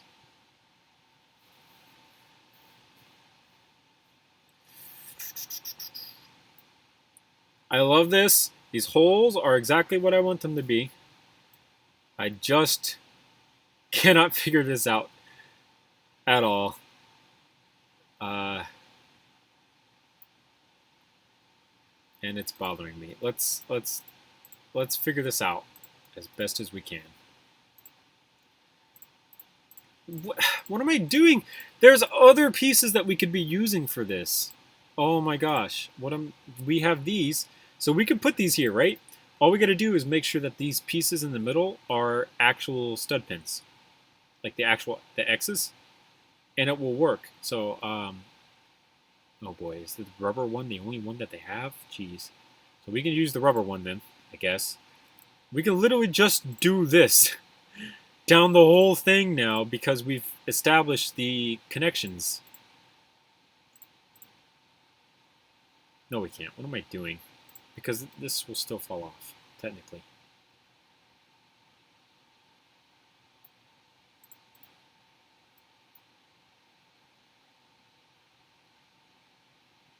Okay. All right, hold on. So let's not go with the biggest one that we can possibly go with then. Let's go for the one that we need to actually have to accomplish what we need, which I guess is technically the biggest one. What if we use, there should be a 5. Yeah, there's a 5 here. No, 5, we would need a 6. okay. Go ahead, man. I don't blame you. Warframe's a good game. So we have a 6 here, right? Do we have gears? There should be geared versions of these. Where are you suckers hiding? They're in gears. I literally just said they're in gears. Yes. It's an 8. Okay, so 8's the shortest that they have. Alright, so now we're back on the hunt for something that's at a half. So it's probably going to be Technic somewhere. That would let us accomplish what we need to accomplish.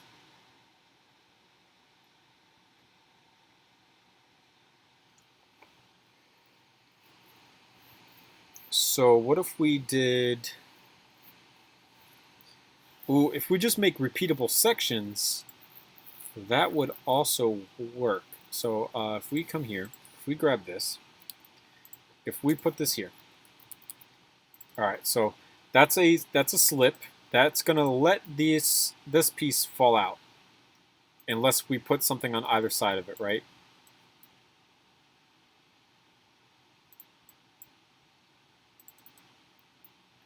Apparently I can't line this up properly. All right, so now the biggest one of these that they have is the 5 with the cross pieces in it. So now this piece is wedged in from the top. You can still pull it out, but now when we put this in the bottom, you can't pull it out anymore. So that's actually stuck in there now. So that's a solid joint. So now the next one would be 3 studs away because that's as far as we can go. Technically. Hey, Mr. Sparkly Face. And then we could use, these. How did I forget about these things? We could use these to set this up. All right, hold on a second. I feel like I'm tripping just a little bit. Let's go with 6s. So if we put a 6 here,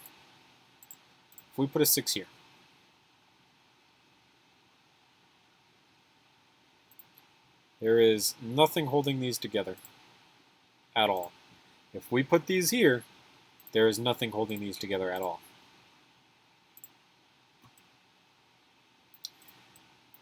Now then, this is like just touching here. So it would have very little room to fall off, I think. I think it'd be cool if, possibly in real life, if we were to try to do something like this, we used rubber bands to hold these together so that they don't actually come off. I am making the 300 knockout from Battlefield Hardline, which is just a Remington MSR, which we already have the base of, with the standard handguard, but this is the old handguard, and it's old, so we're replacing it now with the new one, based off of the R4C, which is also coincidentally a Remington model. And then we're going to put hopefully fingers crossed, a 4 stud wide suppressor will fit inside of this. We will see. Hopefully. I think it was a made-up gun from game. Like I said, though, it's based off the Remington MSR. I think they just kind of wanted like some high-end tiered sniper rifle, I guess. I don't know exactly what was going on through their heads, but we've got it. So there were 6 holes for these, so that's 2, 3, 4, 5, and 6, and that ends relatively appropriately to where it should. We actually need to delete that and replace it with this here.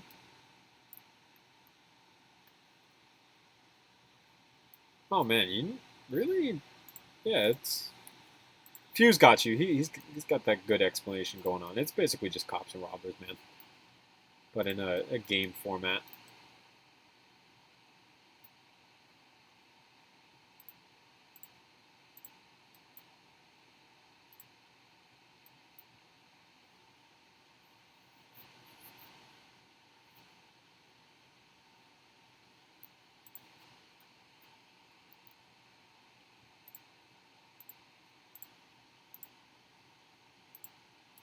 Yeah, what are you playing? I was gonna ask it, and then Fuse keeps asking like everything. Oh. I'm personally not a Roblox fan myself, but I know there are a ton of people who are really into Roblox.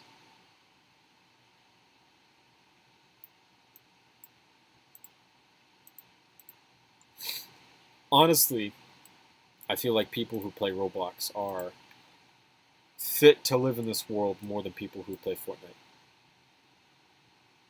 At a certain age, I think is how we should preface saying that. Alright, so that's the sides of the handguard basically done, as you can see.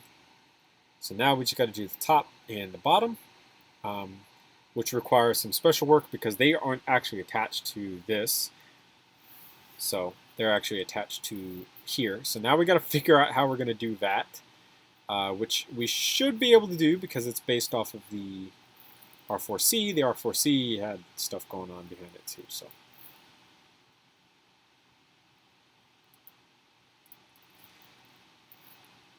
yes. We're going to color select this purple or whatever you want to call this. What is this? Bright reddish violet, which is an interesting name for a color. And we're going to make it the gray color that we're using.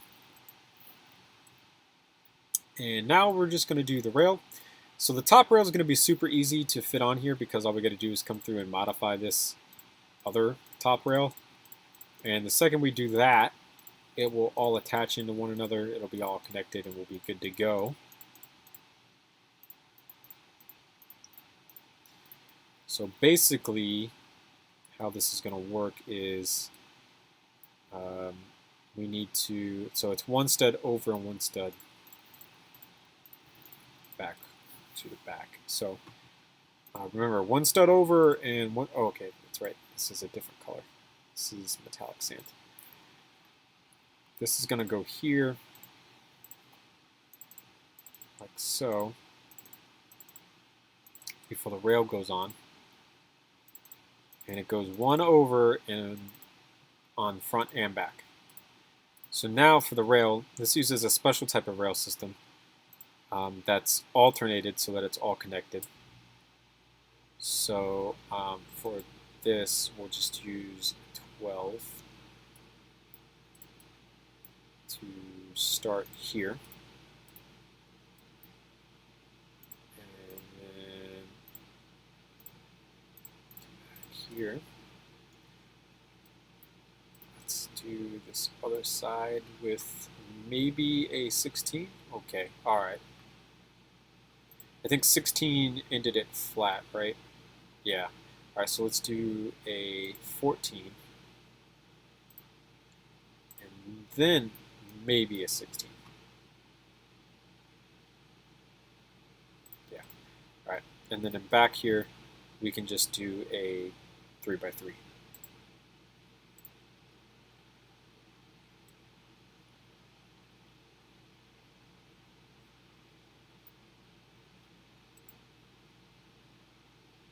My parents, but I agree that my siblings need to stay innocent. My sisters play Minecraft and Roblox, and I play Battlefield and Rainbow Six in that.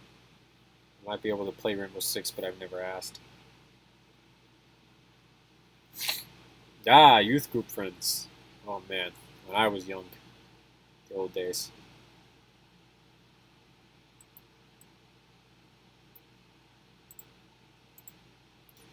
So we should just be able to put 2 8s in this and be good to go. Like I said, this uses an alternating base of rail system so that everything is connected. Wait, I did not. I had used a 16, but it was 2 studs onto the other one.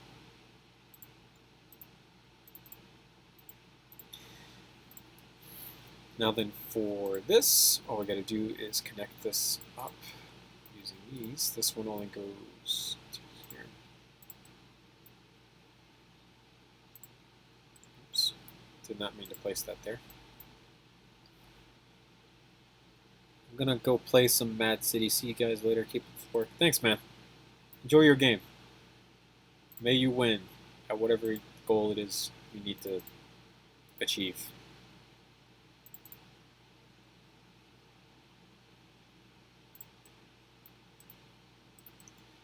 All right, so that's that. That's the top rail, and it's actually on the receiver, and it's locked into place, so it's actually connected to the gun now, and not just floating off into space.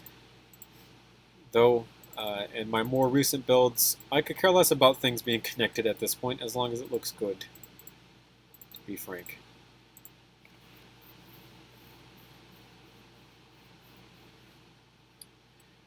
All right. Oh, yeah, we got to do the end of this as well. Totally forgot about that. So this is a 3. So if we go ahead and delete that and replace it with a 12. So this will stick out even further. And then put a 3 here. This piece is probably not going to actually stay here. We should be able to fit like a 6 here. And if it sticks out a little bit, that's fine.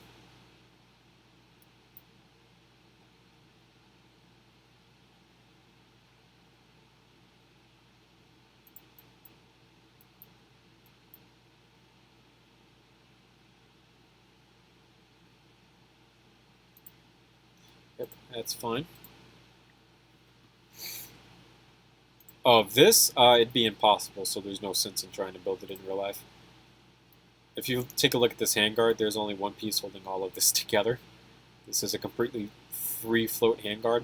While this is all connected to the actual gun itself, it's all based off of this one octagonal piece back here.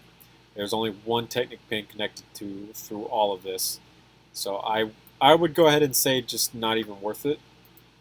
But then if you want to consider like all the pieces and stuff that I'm using in terms of like cost, I'd still label it as impossible because I'm using colors that these pieces don't come in. A lot of them don't come in these colors. Um, I would just go ahead and say just it's not worth it. I think gun building, a lot of it is just not worth it. Okay, this is annoying. Unless you have built up a huge collection of Lego over a long period of time, in which case that's when it actually truly becomes worth it, because you have a whole variety of pieces that you're able to choose from without having to like go out of your way to pay for some. Like I know my different username pays a lot of money to get pieces for his type of stuff because he doesn't have, I know he's been recently kind of keeping some pieces together or some guns together and not taking them apart, which means he doesn't have as many pieces as he used to have taking them apart.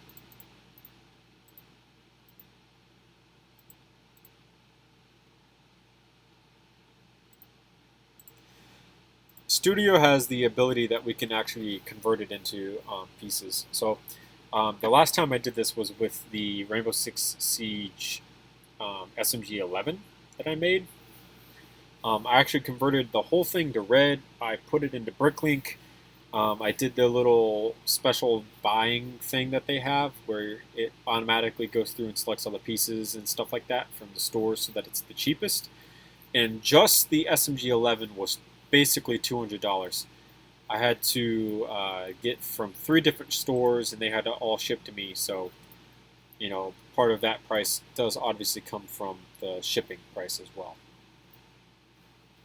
But that's not exactly cheap. Oh yeah, SMG-12 I'm looking forward to so much considering it's a really good build. I'm super proud of the SMG-12. So we're just going to delete out this bottom rail to get it up here. We're also going to save because that's a lot of work to be going back and trying to redo, and I don't feel like doing that.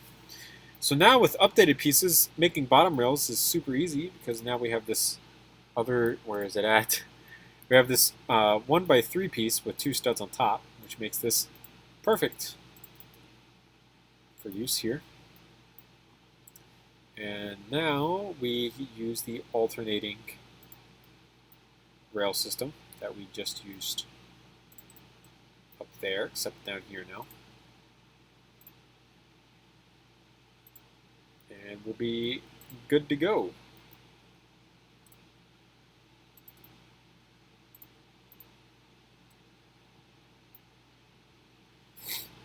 I think gun building in general is not exactly well. I won't even say gun building. I think Lego MOC building is probably not as profitable as people might think it is, or as cheap as people might think it is, I guess is the better way to say it. I say this because you have people like Rich Boy J making these huge Star Wars MOCs. He's currently working on Starkiller Base right now. Obviously, he's sinking tons of money into this thing because it's Lego, and while he has some parts that you can reuse, he doesn't have all parts to be able to reuse for certain things. So he has to buy a whole bunch of parts and stuff like that, which costs more and more money. And I think a lot of people don't realize that when you're working with Lego, a lot of Lego building is straight passion.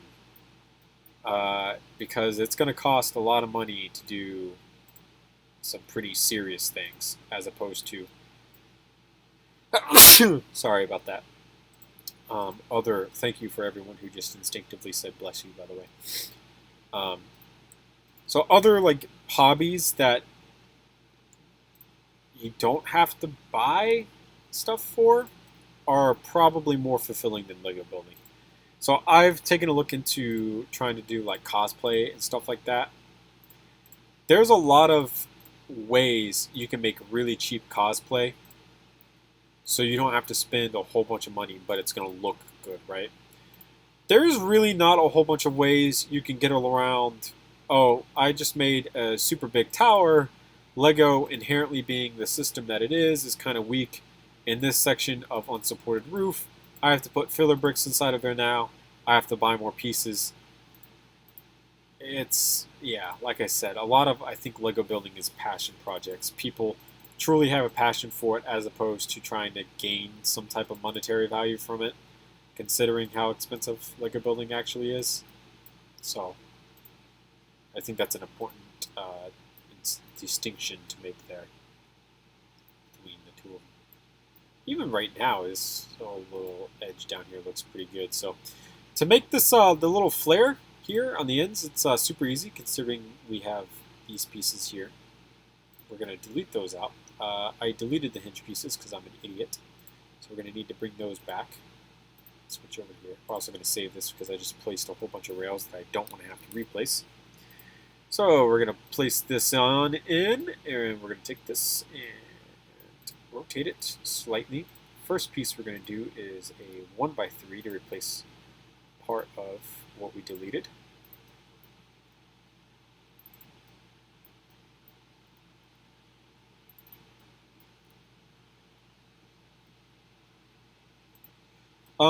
I don't particularly know. I've been trying to think about it because I don't know. I might go for maybe like a skin from the game so that it looks slightly better than just like a super matte. I don't particularly know at this point.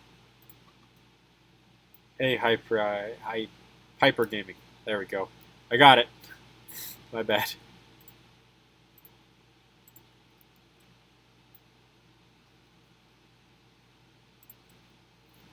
So there we go. That's that. For these rails, we're just going to extend them out by just one stud because it's really not that big of a deal in terms of this being down here. Like I said, it's really not that big of a deal. I just realized that this bottom, this down here, it's not that long. It's actually just up here in the front. But I don't particularly care at this point. I'm happy with this. It looks pretty cool already. I basically have an updated MSR, so I'm definitely going to save this as an updated MSR first, and then go back through and put the integrally suppressed barrel through it to get the blackout, or the knockout, I'm sorry. I'm making the 300 knockout from oh my god, I almost said Rainbow Six Siege. Jesus, I've had a long day. I'm super sorry, guys. I'm making the 300 knockout from Battlefield Hardline. But because of how this is basically turning out, I'm going to first save it as a Remington MSR so that I can make a video about the updated Remington MSR that I have basically sitting in front of me right now. And then, and the same day, I'll make another video about the knockout, and I'll release both of those videos on the same day since they're not too far apart. So I've done this before in upcoming videos that you guys will see later on in the year, where if it's really not that big of a modification, or it's basically the same thing, I'll release both of the videos on the same day so you guys aren't waiting too long over something so basic, basically. So I did want to come in and smooth out these bottom holes just a little bit. So let's go ahead and hide this. And then we got to fix the barrel as well, because...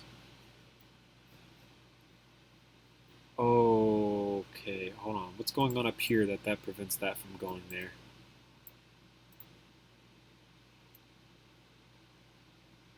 Okay, alright, that's not that big of a deal, because we can place these... Okay, I'm sorry. Let's grab the right piece. Let's grab the right piece. We should... Oh, no, we can't, because it's just slightly off. Ooh. We could place like a 3 here, but then there's going to be gaps there. Will we notice them?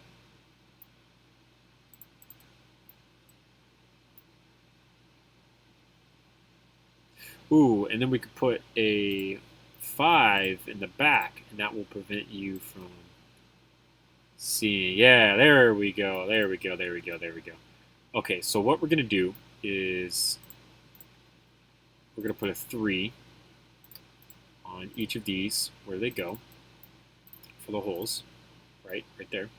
Now we're going to color select this handguard and hide it so that we no longer see it. We're going to duplicate these pieces over to the other side while everything is nice and deleted out so we don't have to sit here and try to struggle. And then we're going to do a straight line down the center of this. Just like this. And that should even out and smooth out the holes that are going on so that they don't look kind of weird almost. This should only be like 3 because there's stuff going on down there. Yeah, there we go. So that just looks way better. I am much happier with that. Okay, so now we're going to put the sights back up where they go, which is pretty easy because, again, we have new pieces that we can use for this. These pieces are fantastic for this type of job.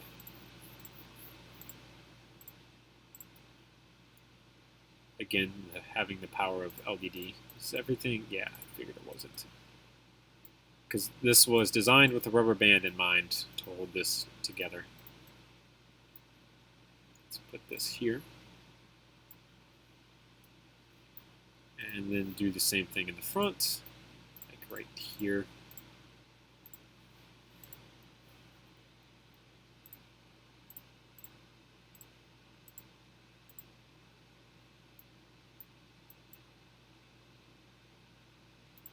Boom. And just like that, other than the barrel, we have ourselves a Remington MSR that actually looks way better than my other one. I'm super happy with this. This looks absolutely fantastic. What is this piece sitting out here? Yeah, let's get rid of you. So now, well, we just got to basically replace the end of this barrel, which is going to be super simple because all we're going to do is delete this and then grab from here up and hope for the best. Hope that this is actually long enough for what we need it to be. Long enough to do. It is not. Oh, it's going to be so close. Almost. Almost. So we're just going to extend this muzzle brake out just past the end of this. I think, honestly, this is a pretty good muzzle brake. I am pretty happy with the way that this muzzle brake turned out. So I'm going to just push this out just a little bit. And boom. that should be everything that we need for the MSR. And now we're going to hide this and make all of this black here, just like so. What was that? Oh, that's not good. Is this separated? No. Oh, no. No, no, no, no, no. Okay. All right. No, we're good. We're good. We're good. I thought this was connected in a different way. Okay, so now let's change this to this color. No, I already have that. Let's not use that color. Let's use a different color. Just for now, do dark red. Just for now. Yeah. This is the MSR. I'm going to have like a base version of the MSR since we just updated it. So, now that we've replaced this handguard with a much better looking one, I'm going to re-release the MSR because this looks so much better than the other one did. Like a really, really good. I really like the way this looks. I'm going to save this as the base MSR, delete out the barrel in the knockout, and then put the 4x4 cylinder pieces in for that. So we will get there, just not yet. What am I doing? Oh yeah, that's right. I'm going to now color the handguard. So I'm thinking,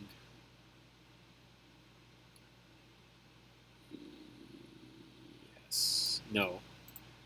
Let's try a two-tone.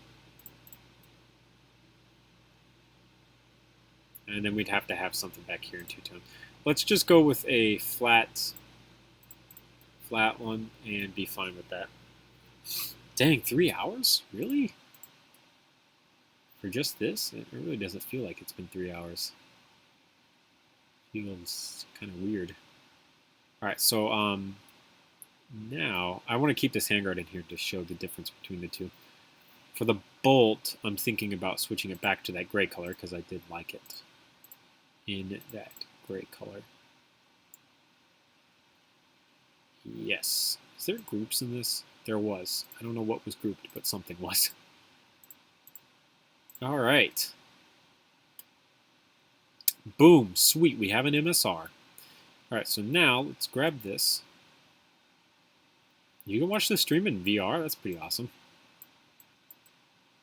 We're going to pull this over here, drop it there. And now we should be able to save this. File, save as. That one kind of sucks. I'm not going to lie. This is going to be complete. Okay, if I can spell. Complete version 1. I'm going to chalk this up as a Mark III because we have updated it substantially. I mean, like really substantially, considering. Oh, how amazing that looks. Oh, Josh, it just looks so good. I love this look. Oh my gosh. I'm super happy with it. So now that we're going to be working on the knockout, we're going to delete out the handguard, and we're going to file save as immediately so we don't overwrite what we have. Remington MSR, and then we're going to put brackets, and we're going to say .300 knockout Battlefield Hardline. And then I saved it as complete version 1, which is a mistake, so we'll just have to do that. I can look around the void with the stream in the middle. Okay, that's kind of weird in some type of way. Just a little bit. So now we can hide this and delete out this barrel entirely, other than this last one. What am I doing when we can just do this? And then down here, please, please, please work. Yes, fantastic, it does. So now we're going to backtrack this way until it stops, which should be there, which is good. And then we're going to put, okay, is that the 6? Yeah, that's too big. My bad. Grab the wrong piece. We're going to put 2 of these going this way, and then we're going to do the next 2 going the other way, like so. Grab all 4 of these pieces, Control-C, Control-V, and carry them down the gun, alternating to about the end, which it just kind of sticks out. And now we will cap this appropriately. So we're going to put that there. We're going to do the little ring piece, this thing, and then just do these.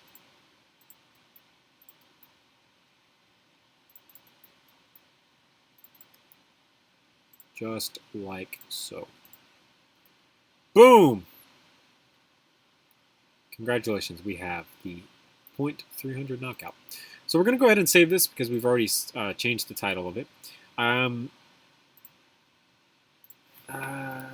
.300 knockout Battlefield Hardline skins. Is there skins in?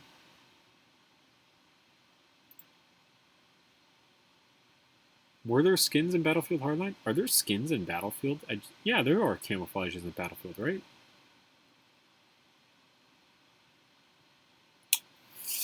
Ooh.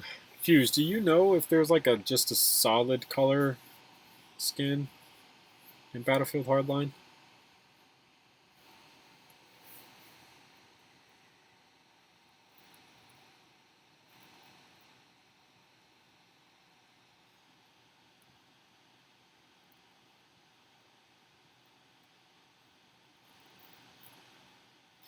I'm going to probably say no, which means we're probably going to have to make it all black.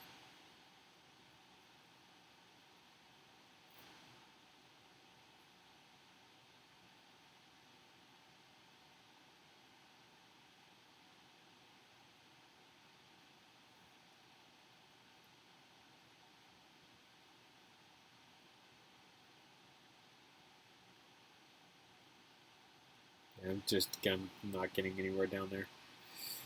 Well,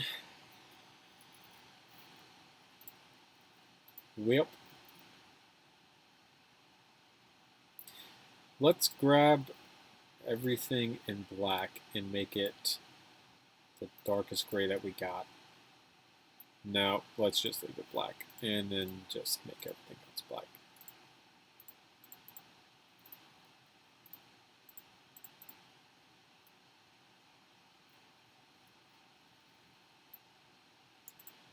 And then for everything else, go with the dark gray.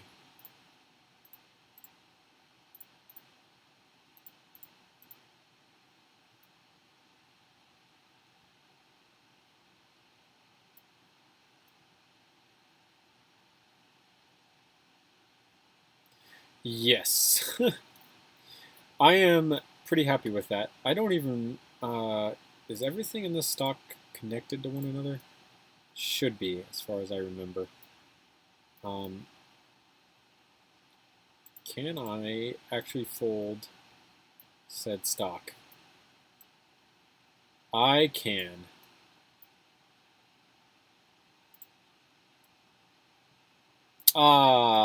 We need to redo the stock system.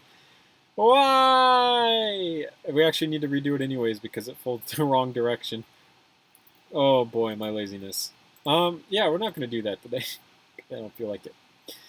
We'll do that before I make the MSR video though, because that's important. But we've been going for quite some time, so I'm going to go ahead and save this. We're going to have the 2 different renderings of this come out, basically.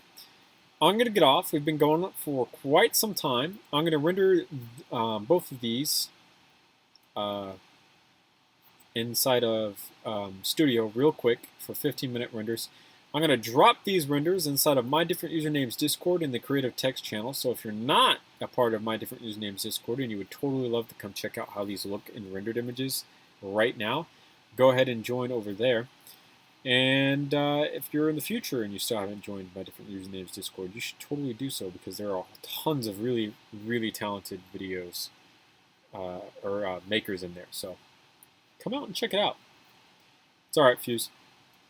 So yeah, that's been this stream. Thank you guys so much for coming out and watching. I'm going to go play a little bit of Warframe now. Hope you guys enjoyed this. This is not the last time you will see this because we need to now come through and update our stock and probably the grip as well, because even though the grip is a really good shape and it does look like the actual source image, it doesn't look comfortable. It's just a square block. Also need to fix this trigger. Man, the Technic trigger is back in the day. We don't use those anymore, so we'll need to fix that as well. We need to also go ahead and see if we can make a cool custom magazine for this. I'm thinking about doing a fully translucent one and then actually loading it, making sure that you can see the top of the magazine through the shell ejection port. The stock needs to fold the proper direction and not the wrong direction. That's kind of an important thing. And a couple other cosmetic touches here and there. But for now, that's it. So thank you guys so much for watching. See you guys later in some other stream, some other time.